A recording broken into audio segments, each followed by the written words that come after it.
তুমি অগ্রগামী হও সেই চিরস্থায়ী জান্নাতের দিকে, যেখানে রয়েছে চিরন্তন সুখ।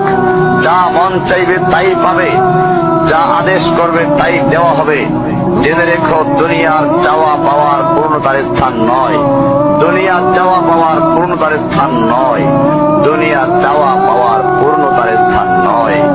জান্নাতি হচ্ছে এমন জায়গা যা তোমার সব আকাঙ্ক্ষাকে পূর্ণ করে দেওয়া হবে। চির কিশোর সেবকগণ, চির যৌবনা সঙ্গিনীগণ, ফল মূল, গোস্ত, দুধের মধুর শরাবের নহর, উত্তম বাসস্থান ও বিছানা, চির আরাম, চির যৌবন, চির সুখ, অসংখ্য নেয়ামতের মাঝে সবচেয়ে বড় নেয়ামত হবে তুমি আল্লাহকে দেখবে।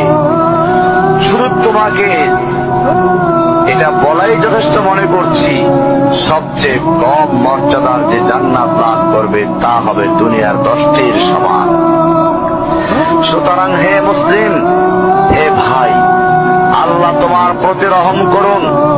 এই বার্তা তোমার কাছে পৌঁছার পর আশা করি তুমি তা তোমার পরিবর্তন এবং সংশোধনে যথেষ্ট হবে। গতানুগতিক চিঠি হিসেবে নিও না আমার এই পত্রকে, ফেলে দিও না। এটা ফেলে দেওয়ার নয়, আল্লাহর জন্য বলছি, এর দ্বারা নিজেদেরকে সংশোধনের চেষ্টা